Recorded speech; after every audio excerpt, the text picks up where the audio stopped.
확신해가지고 함께 찬양할 때 주님, 우리의 입술의 모든 말과 마음의 묵상, 우리의 모든 삶과 우리의 생각까지도 주님 앞에 연락되어지는 예배가 되기를 원합니다. 우리 소원하는 마음 가지고 함께 고백할까요? 나의 입술의 모든 말과 나의 마음의 묵상이 주께 연락되기를 원하네.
주님 앞에 드리오니 주님 오셔서 우리를 다스려 주옵소서. 이것이 우리의 고백입니다.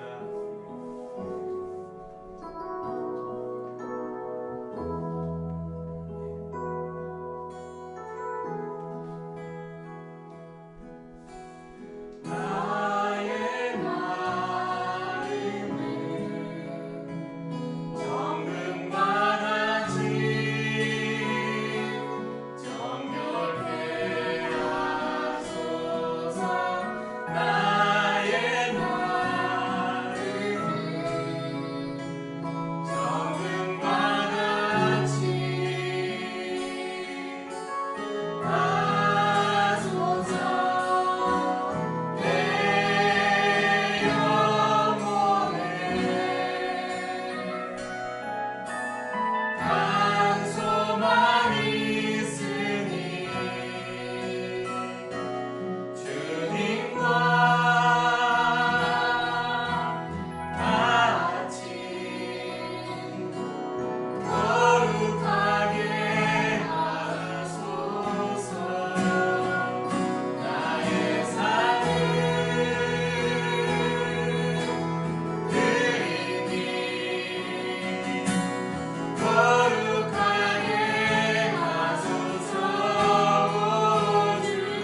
의지하고 주님 앞에 나아가 예배합니다. 주님 우리 예배를 받아 주옵소서. 네, 오늘은 마태복음 5장 27절에서 32절 말씀 가지고 거룩의 기준이라는 제목으로 하나님이 우리에게 원하시는 하나님의 거룩의 기준은 무엇일까? 특별히 예수님께서 우리에게 가르쳐 주신 하나님 나라 백성으로서의 삶의 원리인 산상수훈 가운데서 특별히 간음에 대해서 또 이혼에 대해서 말씀하시면서 우리에게 말씀하시는 거룩의 기준에 대해서 살펴보기를 원합니다. 다시 한번 이 말씀을 살피기 전에 우리가 기억해야 될 사실은 예수님께서 산상수훈을 통해 주시는 말씀 가운데서 특별히 율법과 관계된 부분에서 예수님이 마치 사람들이 저 예수는 우리가 알고 있는 우리가 전에 받고 지키고 있는 율법을 저 사람은 다 없애고 폐하고 그래서 율법 무용론자나 율법 폐지론자 이런 사람이 아닌가 그런 오해를 받고 있는데 예수님은 그것이 아니다. 나는 율법을 폐하러 온 것이 아니라 이 율법이 잘못된 것을 고치고 수정하고 오히려 율법이 담고 있는 참된 정신을 너희에게 가르치려고 한다. 그렇게 말씀하시는 것입니다. 이러한 그 사람들이 잘못 가르치고 있던, 그러니까 랍비들이 율법과 선지자들의 교훈을 잘못 해석하고 또 그것에 대해서 잘못된 사상을 전하고 있는데, 이 잘못된 사상들은 5장 20절에서 말씀하는 것처럼 천국에 들어가는 보증이 전혀 되지 못한다고 말씀하셨습니다. 예수님께서는 지난 시간에 살펴보았던 21절에서 26절에 제6계명, 세속적인 사람들이 만들어 놓은 이 살인에 관한 제6계명을 말씀하시면서 이 6계명의 새로운 완성된 율법으로서 이 6계명을 말씀하셨죠. 그래서 사람을, 신체를 해를 입혀서 그 사람의 육체적인 목숨을 끊는 것만이 살인이 아니라 어떤 사람을 향해서 분노를 가지고 그 마음에 미움을 갖고 그 사람을 향해서 바보야 멍청아 욕하는 그것들, 이미 그런 마음을 가진 상태가 이미 살인을 앞으로 할 것이라고 말씀한 게 아니라 그것이 이미 살인한 것이라고 선언하셨죠. 오늘 말씀에서도 이제 7계명을 새롭게 하심으로 7계명의 참된 의미와 그에 따른 타당한 적용 범위를 말씀하고 있습니다. 27절에 보면 또 간음하지 말라 하였다는 것을 너희가 들었으나 이렇게 말씀하시죠. 이 말씀은 21절에서 나오는 옛사람에게 말한 바 살인하지 말라 누구든지 이렇게 이야기하고 있잖아요. 이걸 좀 줄여서 표현한 거예요. 더 정확하게 표현하자면요, 옛사람에게 말한 바 또 간음하지 말라는 것을 너희가 들었으나 이렇게 보면 됩니다. 여전히 역시 이 말씀도 옛사람에게 말한 바, 그러니까 이전에 있던 사람들, 율법과 서기관들이 가르치고 있던 그 율법, 그 랍비들이 가지고 있던 그 사람들이 말한 율법에는 간음하지 말라고 하였지만 나는 너희에게 이 율법에 대한 새로운 기준을 너희에게 이야기한다, 이렇게 말씀하는 것이죠. 다시 한번 이 옛사람, 옛선생, 이 사람들이 누구인지를 좀 지지난주에 말씀드렸는데 아마 다 잊어먹을 거라고 생각하고 다시 한번 말씀드리면요, 이 옛선생들은 누군가, 이 옛사람들은 누군가, 바벨론 포로로 유대인들이 끌려가서 70년 동안 포로 생활하다 돌아오잖아요. 그래서 포로 생활하다가 바벨론이 그 유다의, 그러니까 식민지의 정신, 그 사상들을 없애기 위해서 무슨 정책을 폈죠? 언어를 말살하는 거예요. 말을 쓰지 못하도록. 그래서 많은 평민들이 히브리어, 자기의 모국어인 히브리어를 잊어먹은 거예요. 그러니까 성경을 읽지는 못하죠. 그래서 랍비들이 성경을 번역하고 가르치고 해석하면서 이 사람들이 자기들 하나님의 영광보다 자기들의 유익, 자신들의 지위를 높이고 사람들을 어떻게 하면 쉽게 컨트롤할 수 있을까, 그런 머리를 굴려서 말씀을 해석하고 거기에다가 뭐 다른 조항들을 첨가하고 이렇게 해서 말씀을 왜곡시켰다는 거예요. 그러니까 그런 사람들이 말하는 율법, 이것은 율법의 참 정신을 담고 있지 못하다, 그렇게 말씀하는 것입니다. 간음하지 말라는 계명은 분명히 하나님의 계명입니다. 7계명에 나와 있죠. 오늘 말씀에 나오는 것은 바리새인들이 그 계명을 어떻게 이해하고 있었음을 예수님께서 보여주는 대목입니다. 이 바리새인들, 서기관들, 율법사들은요, 당시의 이 성경 지도자들은, 그러니까 성경 교사들은 뭐라고 가르쳤냐면요, 7계명을 누구도 남의 아내와 잠자리를 같이 해서는 안 된다는 명령으로 생각했습니다. 그래서 특정한 범죄, 그러니까 육체적으로 다른 사람의 아내와 관계를 갖지 않는다면 이 7계명의 요구는 만족한 것이고 이 7계명은 그 사람은 완전히 지키고 있는 것이다, 이렇게 생각을 했어요. 그런데 예수님은 말씀하셔요. 아니다. 예수님은 7계명의 문제에서도 6계명처럼 양심의 소리를 저버리는 것을 더 큰 죄로 규정하고 있다는 것입니다. 고대의 랍비들, 이 사람들은 7계명의 범위를 결혼한 여자와의 불법적인 성관계에 한정시켰는데 예수님께서는 말합니다.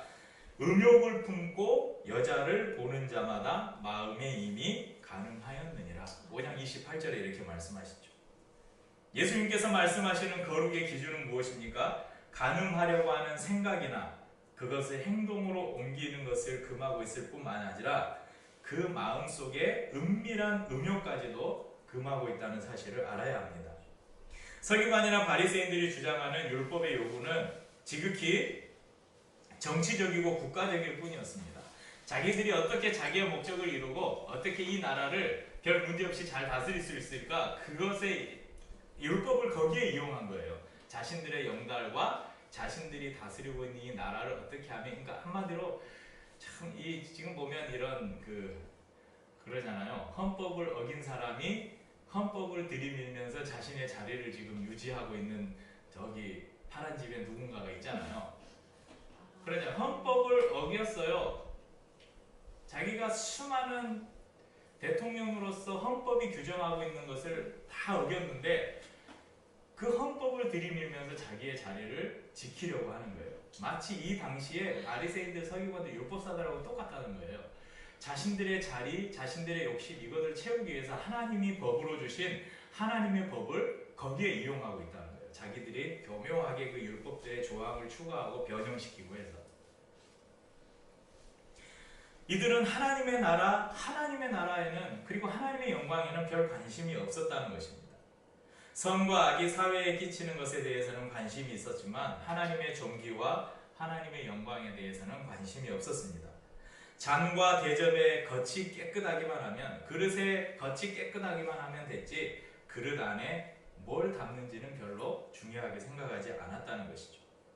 마치 국민들의 마음속에 죄악이 들끓고 있어도 외적으로 법을 준수하기만 하면 야, 이 나라는 됐다 그렇게 생각하는 것과 마찬가지입니다.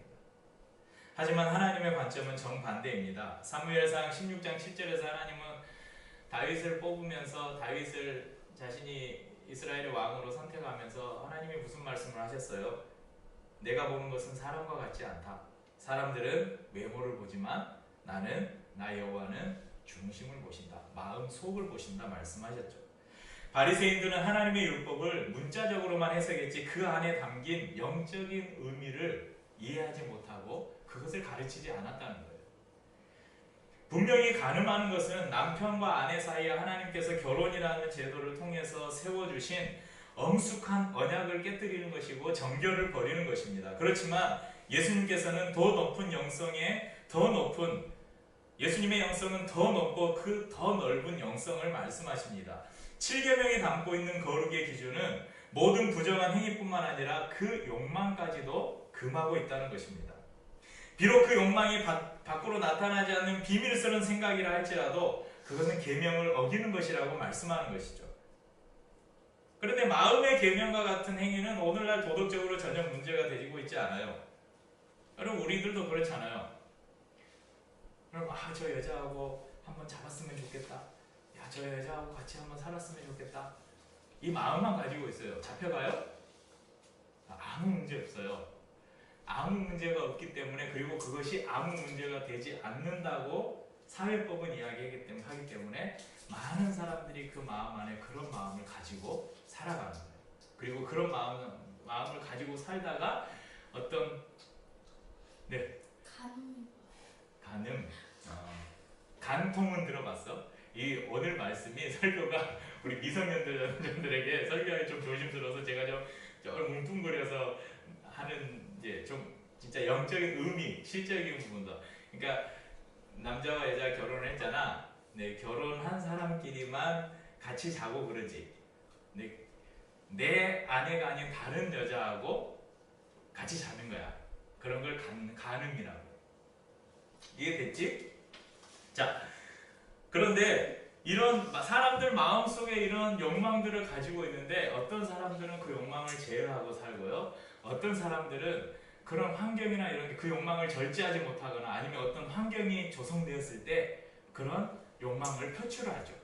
그래서 그런 것들이 이제 걸리면 옛날에는 감옥에 가기도 하고 막 그랬는데 요즘에는 이제 막 간통죄가 폐지돼가지고 벌금만 내고 막 그러면 형사가 아니고 민사인가요? 뭐 그런 것만 된다고 하던데 일단 그런 것들은 중요한 게 아니고 오늘 성경은 그런데요. 음욕을 품는 자마다 간음하게 될 것이다. 예수님은 음욕을 그 마음 안에 품는 사람은 간음하게 될 것이다. 그러니까 조심해라. 이렇게 말씀하지 않으셨어요. 성경 자세히 보실래요? 28절에 보실래요? 한번 읽어보세요. 시작. 나는 너희에게 이르노니 음욕을 품고 여자를 보는 자마다 마음에 이미 간음하였느니라. 그러니까 음욕, 누군가에 대한 육체적인 정욕을 가지고 누군가를 볼 때 그 마음속에 음욕을 품을 때 야 조심해. 그러다가 간음할 수 있어.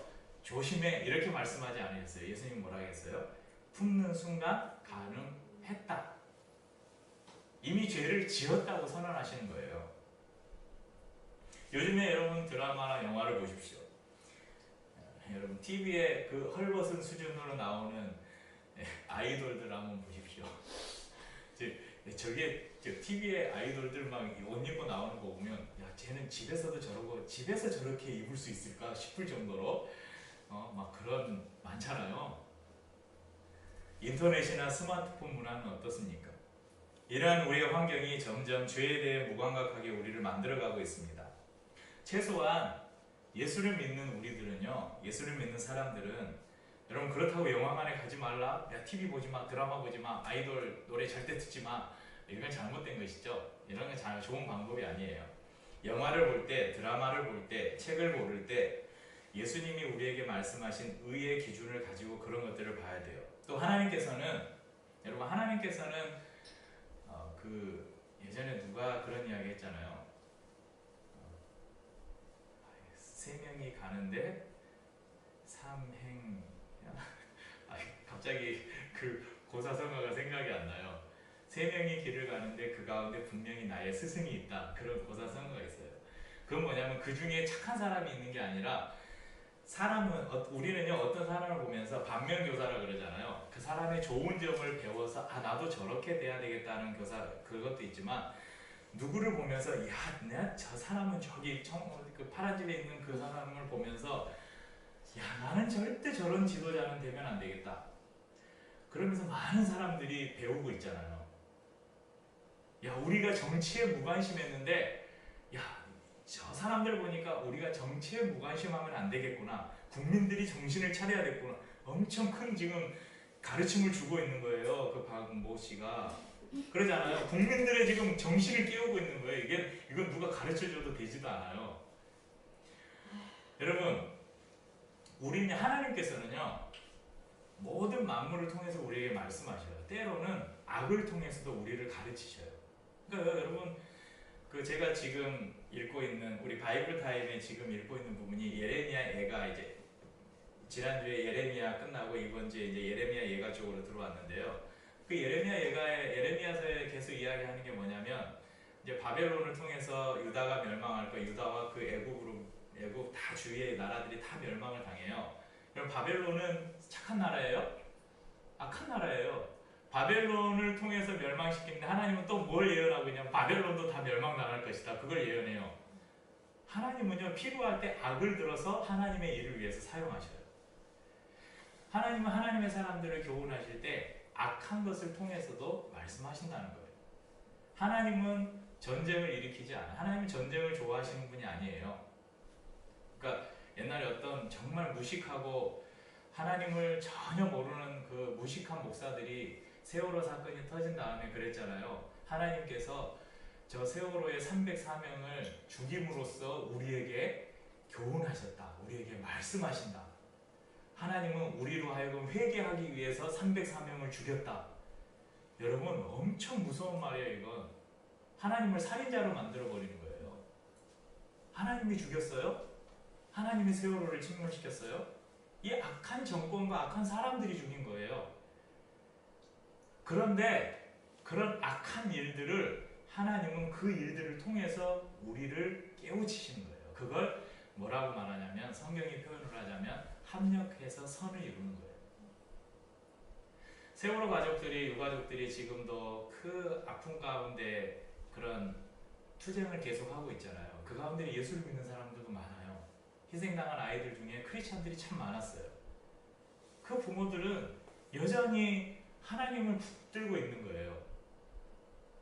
어떻게 그런 상황 속에서 하나님을 신뢰할 수 있을까요? 만약에 하나님이 내 자식을 죽였다고 생각하면 그게 가능할까요?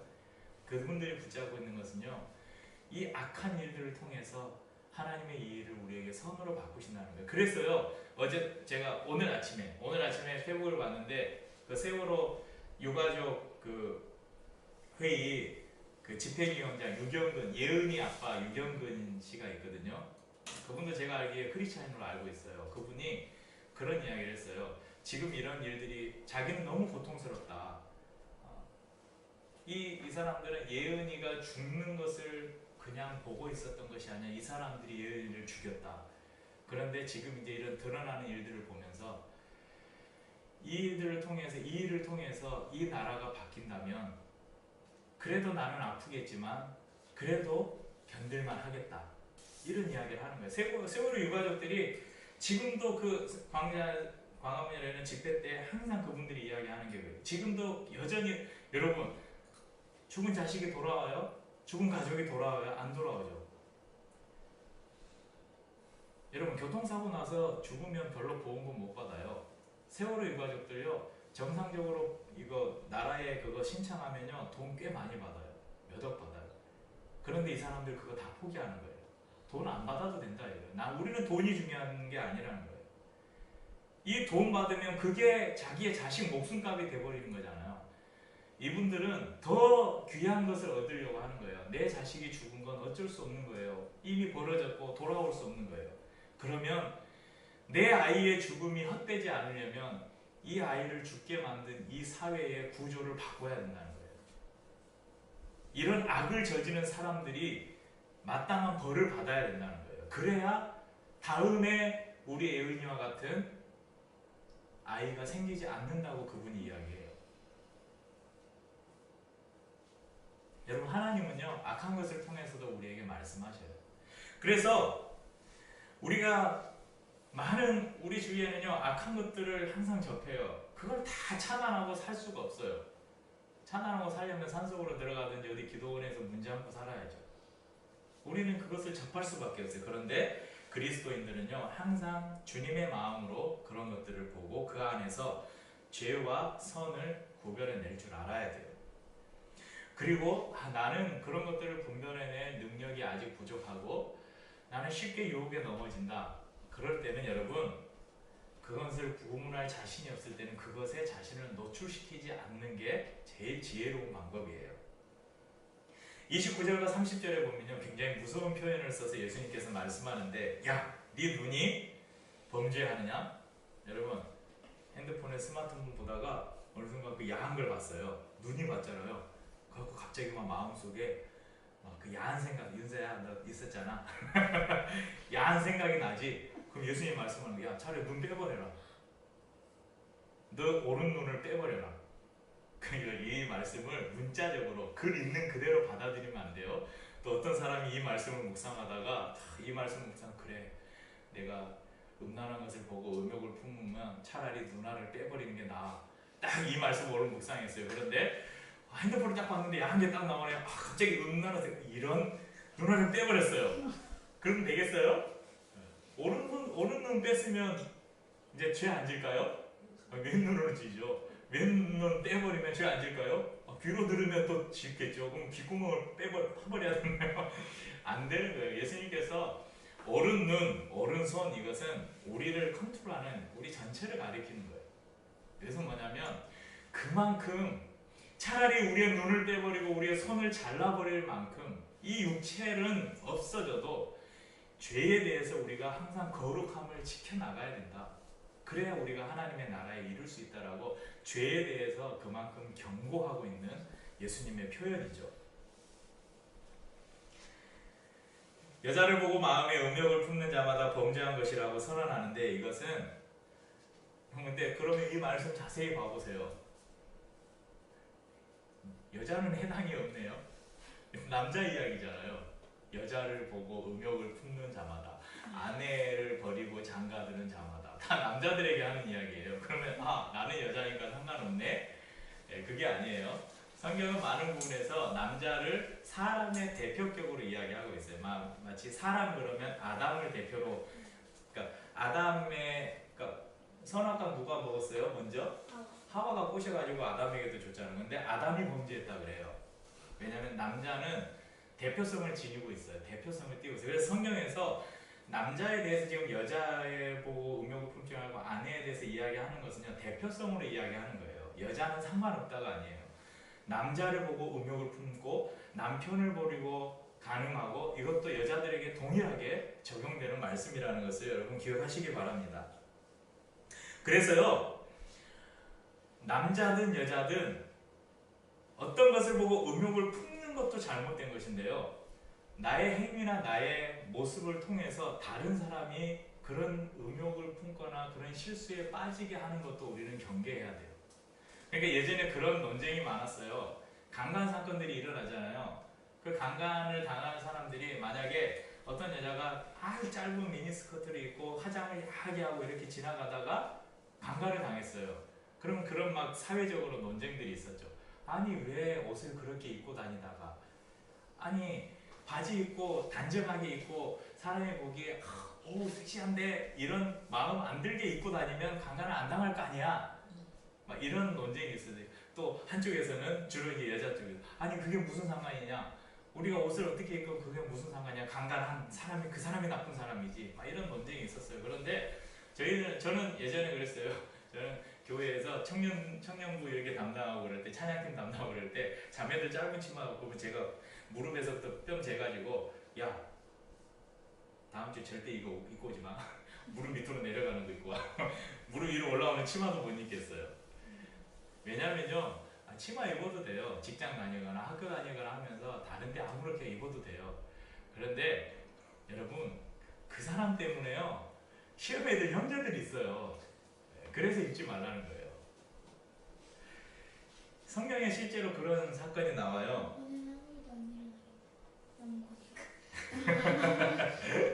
남고니까 열왕기하 9장 30절에 보면요, 이제 그 이세벨이 이제 아합이 죽고 예후가 왕이 됐어요. 그러니까 이세벨이 아합의 아내였잖아요. 자기가 이제 죽게 생겼으니까 화장을 엄청 예쁘게 하고 엄청 한마디로 말하면 야하게 섹시하게 입고 예후를 꼬시려고 그래요.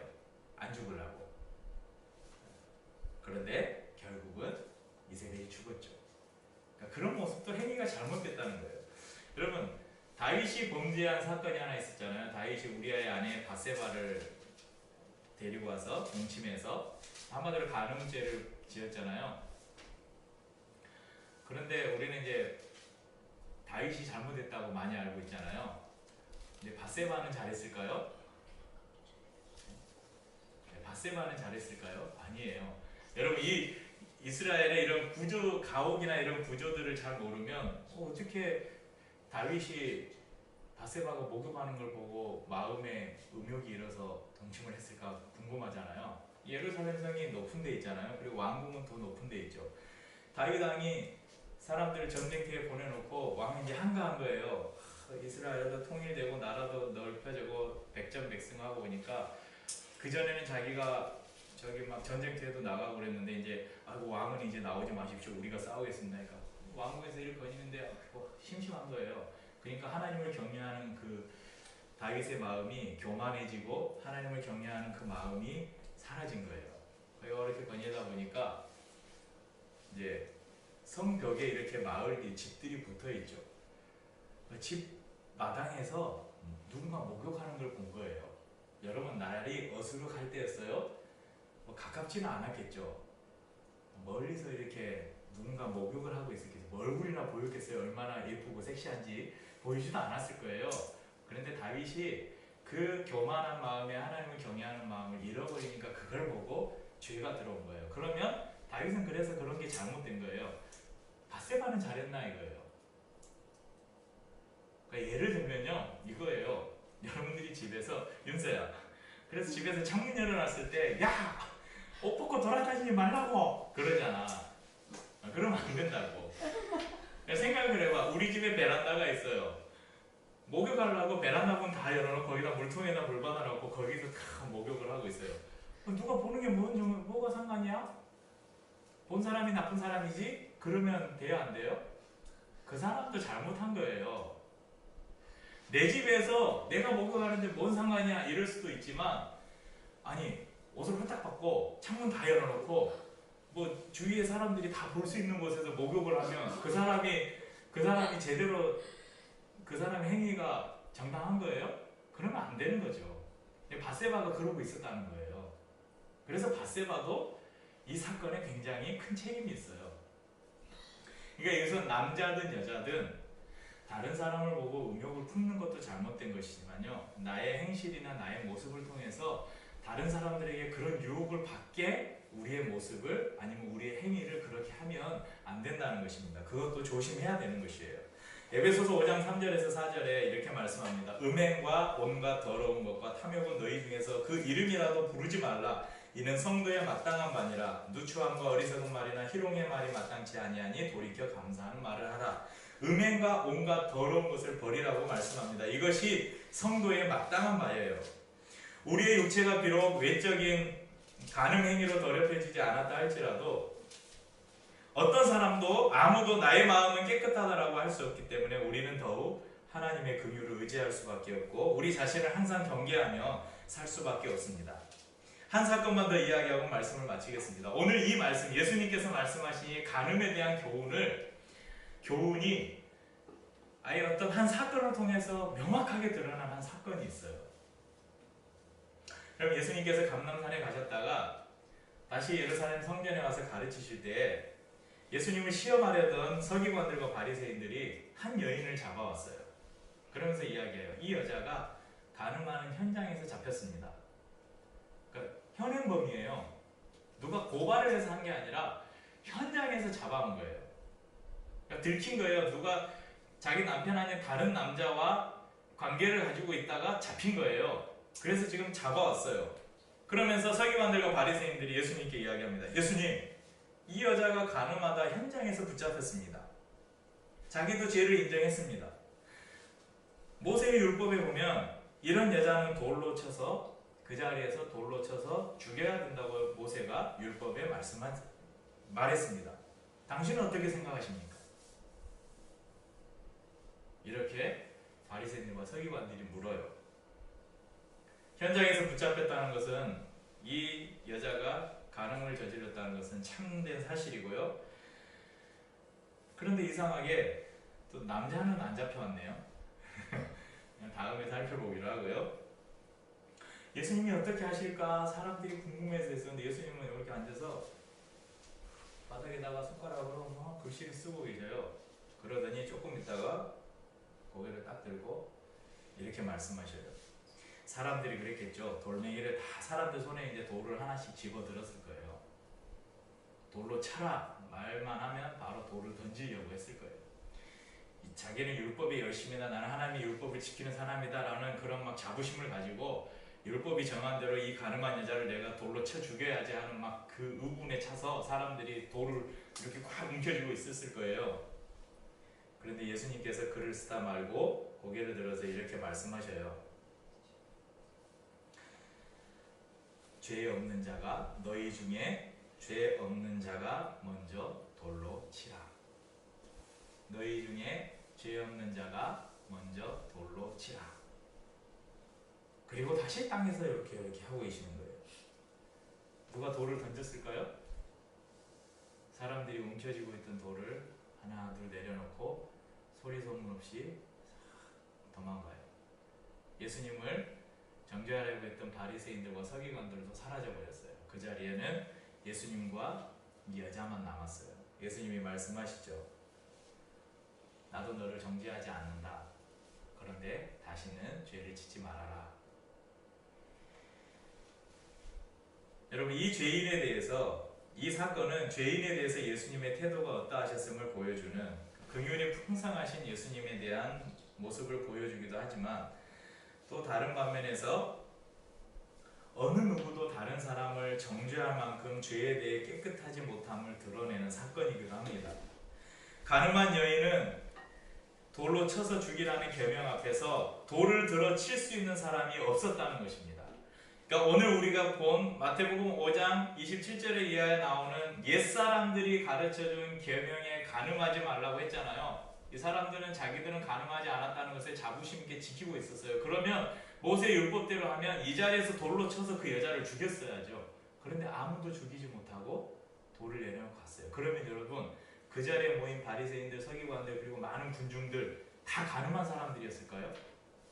다 다른 남자, 다른 여자들하고 이렇게 바람피고 막 그랬을까요?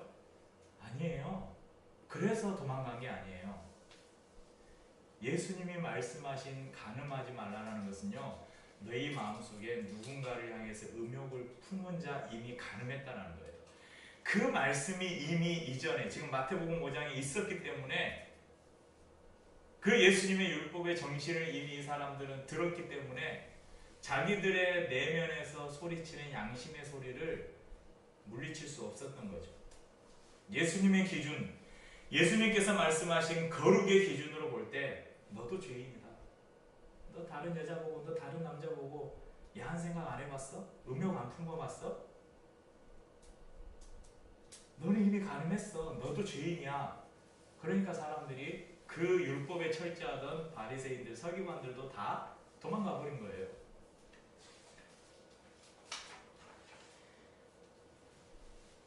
우리는 죄에 대해서 경계해야 합니다. 특별히 우리로 음란한 죄에 빠지게 만드는 많은 것들로부터 우리를 잘 지켜야 합니다.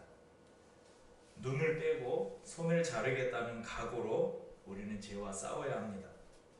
하지만 그렇게 한다고 여러분들이 아무리 노력한다고 하나님의 거룩의 기준에 도달할 수 있을까요? 절대 도달할 수 없어요. 그래서 우리에게는 예수 그리스도가 필요한 것입니다. 그래서 우리는 우리의 거룩의 기준은 내가 노력하는 나의 기준이 아니라 예수님께서 말씀하신 거룩의 기준이 되어야 하고, 그 기준은 내가 절대 도달할 수 없는 것을 우리가 인정하고 날마다 예수님의 긍휼을 구해야 한다는 것입니다. 그래서 오늘 우리가 불렀던 찬양의 가사처럼 내 영혼에 한 소망이 있으니, 나의 마음을 정금과 같이 그 가사에 보면요, 내 영혼에 한 소망이 있으니, 그 다음 가사가 뭐죠? 주님과 같이 거룩하게 하소서.